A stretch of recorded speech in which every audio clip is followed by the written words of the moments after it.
for traveling, this here is my new go-to traveling gear. It'll be my Hey there, how's it going? Ruth here with Canon Productions. Today I am breaking down the things that I like and the things that I don't like so much about the 24 to 105 2.8 millimeter lens. I am an event political corporate photographer, and that means I am usually in low light settings. I am in settings that are run and gun. Pretty much we're on the go all the time, and I'm always looking to get pristine shots. I'm always looking to get crispy shots, beautiful shots, shots that I don't have to tamper with so much in editing. And in thinking about lenses, I'm always thinking about those factors. Whenever I'm thinking about our overall production and how I want to elevate, I think about equipment. And when I think about equipment, I don't just think about buying anything or randomly buying. At one point, I probably did, but now that I'm a bit more seasoned, and I know what my clients are looking for, I know what to look for when it comes to purchasing equipment. When it comes to this lens, I have not heard so much about it in this setting. I have seen some videos about it for video. It is an amazing video lens. I know that because I come from the production world, video production specifically. So I can tell you upfront, it's a beautiful lens and it's quite versatile. You're going from 24 to 105, and that is at a consistent 2.8 lighting that is entering your camera. Now, as far as actual corporate, political, event, receptions, gala photography, I want to tell you all of the things in this video. I have found that I speak better and I think better and I produce videos best when I am looking at a screen. So in this case, I have my computer and I have my phone in the event that something glitches, and I wrote notes. I wrote these notes down, or in this case, I typed them down, and I want to break it all down for you. This is my experience. I am not being sponsored by Canon, which is a total dream, and one day I hope to be, but I'm just giving you a straight up review about all of the things that I've experienced using this lens. I will say I did try this lens out a while back. This was, I want to say, 2 years ago, and honestly, it was at a time where I had a lot going on and I couldn't really focus on the lens performance the way that I wanted to and the way that I should have. And I ended up not keeping the lens. This time around, I have the time, I have the experience, I have the patience. And this is a review coming from that point of view. It is raw, it is real, it is up to date. So far, having the lens, I've used it twice at two different events, and I will have a video about one of those somewhere around here. It is the setting that I've used it in were both completely different, right? The first one was a dark setting. I was at a CEO retreat in Houston, and they had all kinds of lighting going on. Listen, these retreats, they get really funky when it comes to lighting. And as soon as I saw the room that I was going to be capturing in, my heart dropped instantly because I wanted to challenge myself. I told myself I was only going to bring one camera.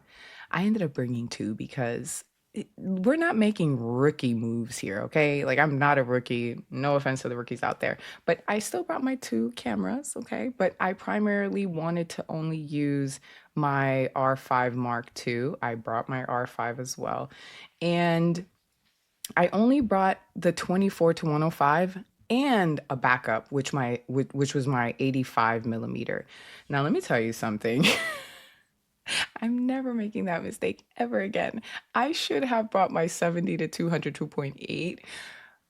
RF. I should have bought that thing, but I didn't. And as soon as I walked into the room, it was a totally blind thing. I should have asked the event manager to send me some photos of what the event space was going to look like ahead of time. Honestly, I was just winging it. Okay. I was winging it with a little bit of, a little bit of cushion just in case, because I didn't want to fall flat on my face.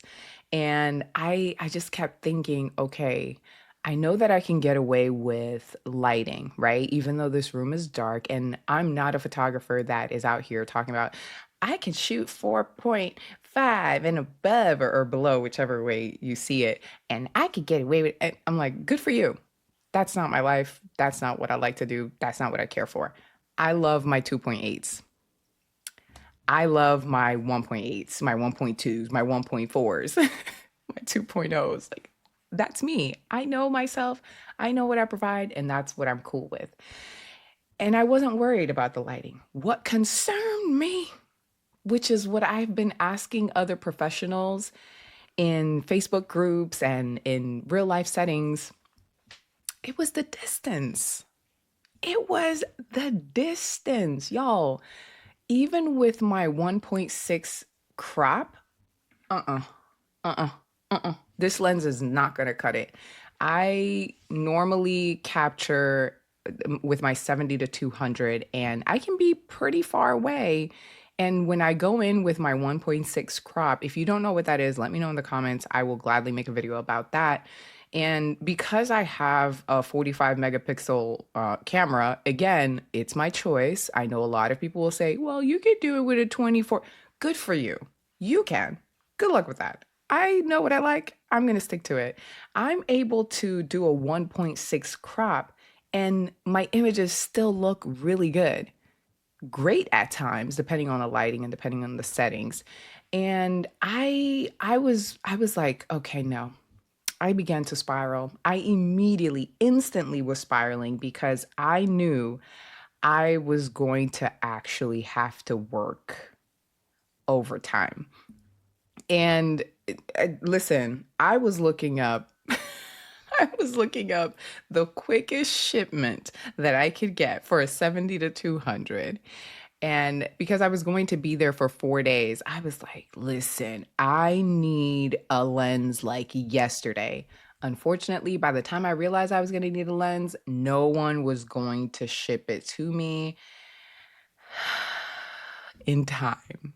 So I started looking around for local camera stores in Houston. I was able to find two, but by the time they opened up and the time that my event started, it would never work out for me. So that was another strike. I even tried Facebook groups, local photographer groups. That did not work because honestly, in hindsight, I would be like, this is very shady too. Like, what do you mean? What do you mean you are in Houston and you're not from here and you want to rent something like rent equipment? I would probably do it, right? However, I know that a lot of people are not down for that foolishness. So I got crickets. I got crickets. And listen, instantly I knew, listen, you are going to have to figure this out. And I figured it out. And figuring it out just meant I was, aside from the actual steps that I normally take at events, I was taking even more steps. Like I was trying my best to get as close as possible. And it didn't help. It did not help that for this specific event, it was being recorded for seminars. So I had restrictions on top of restrictions with restrictions all over it. I was doing my best to not get in the way of the filming that was going on. I come from broadcasting. I used to be a television director, technical director. I've done camera, all of that. And I know how annoying it is to have people just walking all over your production. And, I talked to the production team that was on site. I let them know, listen, I am a former television production director. I know what this is like. I know you have ISO cameras all over. Nevertheless, please let me know if I'm in your way. And being in your way for me is, like tops 30 seconds being in someone's shot. Like I'm not going to, you are not going to see me standing somewhere fixed the entire time. I'm in, boom, boom, boom, boom, get my shots, and I'm out of there, right? So they were amazing to work with. They were like, "You're fine. Like, there's no issue. You're gonna be okay. Like, don't even worry about it." And I was like, "Okay, cool." I would check in with them periodically, just making sure that everything was fine, and it was perfect. So, quite honestly, no, the distance for me is a key thing, and this lens, it doesn't do it for the types of events that I'm in large conference rooms, conferences ranging from 100 to 2,000 people. I need more. I need more mileage on my lenses. And listen, I was even considering getting a 100 to 300 on location. I'm like, if you all can ship me, by the way, BH Photo, trusted, obviously. I'm like, if you can get this over to me, they were not able to do it. And you know what? I just dealt with it because that's what you do. And I think because I have the production background, again, it teaches me to just keep going. You just deal with it as you go. You cross those bridges when you get to them. You cross the T's and you dot the I's, and that's exactly what I had to do. Definitely walked a lot. If you're looking at this lens because you want to carry just one body on you and you want to have one lens, it may work for you if and when the room settings that you're in or your subjects are not so far away. It may work for you. I have seen it work for people, and it did work for me whenever I was closest to my subjects. Nevertheless, I was far. I was far from the stage. And at 105, cranking it up to my 1.6 crop, no. I think I was at like 130 something, 160 something, if I'm not mistaken. And mm, it didn't work for me. It did not work for me. And I will never make that mistake ever again. Now, let me talk about what I actually did love about the lens, because I feel like these past 300 minutes I've been speaking, I've only said the things that did not work. And honestly, I I am very honest. Honestly, I am very honest. I am quite frank. I'm an open book, even in IRL. Like, I'm very honest, and I wish that some of the things that I speak of, I could find other people talking about. And the stuff that I've seen on this lens, again, it was either from people who've been paid to talk about it, or it's been from people who like do kinds of events or capture subjects that are pretty close, are fairly close, where the 24 to 105 will definitely work for them. It did not work for me. It didn't work for me. I made it work, but it didn't instantly work for me. Let's talk about the things that I did like very much about this lens. And I'm going to scroll here because again, mom brain is a real thing. Let's start there, okay? I have learned to just start writing things out. I also don't like to just go on and on about nothing. So here we go. What I actually loved about this lens, no, it is not heavier than the 70 to 200. And I have both.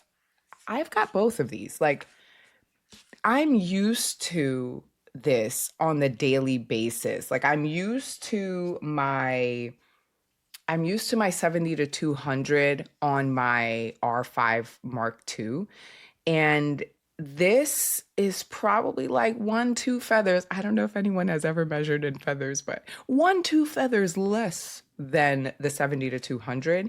And because I wear a harness, you all have seen me, I wear a harness. I wear the Coro harness. And indeed, like, for this event, I did not wear the two cameras most of the time because I really wanted to focus on just one. But for the other event that I captured recently in Washington, D.C., I had both the 70 to 200 on my R5, and I had this baby right here. Oh, Yeah. Yeah. We were carrying heavy. But because I'm already used to the 70 to 200, I have to say it's not as heavy. This is not as heavy. This right here. And I'm doing all of this without flash most times. So when I add the flash, I really look like I'm getting ready to like capture the aliens entering our atmosphere. Hello? But yeah, it is not that heavy. And I love that because it just feels better, even on the feeling side of it. Like, listen to this.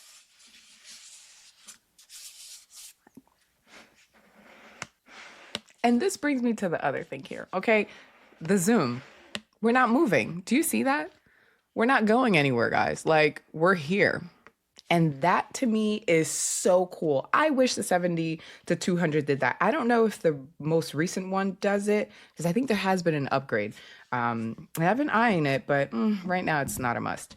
Yeah, it's great. I know that for video, you can do a lot more with this lens. Even for photography, like you can use this. You can, as always, you can program your ring lenses, your lens rings to other things. But I just use my zoom here and it was great for what I needed it for.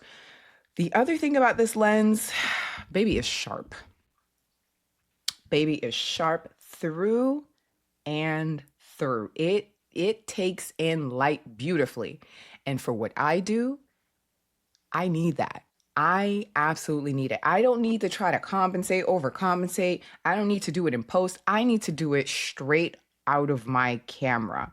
And for what it is, for what it's worth, I love it. I absolutely loved it. And again, it's important for me. It's a must. It's a must. Did I miss my 70 to 200? I think by now you have realized that indubitably, yeah, I did. And, I did kick myself a lot for not bringing it.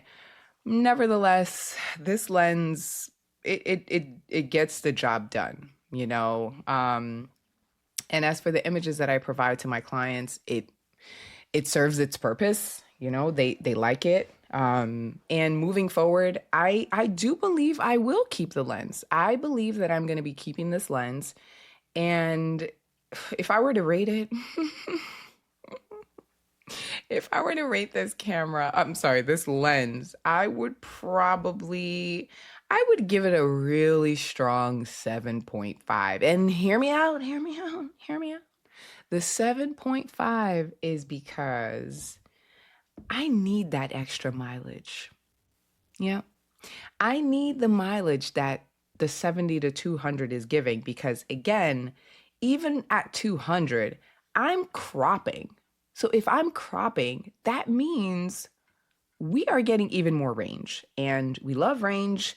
We love the mileage. We love to be up and close. Those are the types of shots that are going to get them every single time. So that's that. Pricing. Like anything else, if you are going to be in this business, you're going to spend money. Don't even try it. Don't cry for me, Argentina. Don't try it because, yeah, it's just, you're going to pay the big bucks. But the hope is that you're also making the big bucks, right? To pay for this stuff. But if not, renting it is also an option. I recommend it. I highly recommend it if you are someone like myself who is in corporate photography, political photography, event photography, photography where it matters to you to not be in your client's way all the time. I cringe at that all the time. I mean, every now and then you got to get in there and get the shot. But if you're looking for a lens that could probably be a nice complementary lens or complement well with your 70 to 200, absolutely. This is the one. Will I bring my other lenses like my 85 millimeter, my 50 millimeter, my 14 to 35? Yes. I'm always going to bring those, especially the 85 in the event that I need to do like portraits where I really just want to zhuzh things up with the bokeh and all of that. It matters to me. Okay. It doesn't have to matter to you again. Yeah, I'm still going to bring all of my artillery to my major events, but for traveling, and that's what I should have said in the beginning. For traveling, this here is my new go-to traveling gear. It'll be my R5 Mark II with the 24 to 105 and my R5 with the 70 to 200 on a harness, one flash, because I won't need both of my pro photos. When I'm traveling, I want to bring as less as possible. And that's that. So 7.5, totally recommended if you are able to. If you're not, then rent it out, see what it does for you. And it may knock out all the other lenses that you have. It may not. But if it does, good for you and good for me. And that's that. I'll see you all in the next video.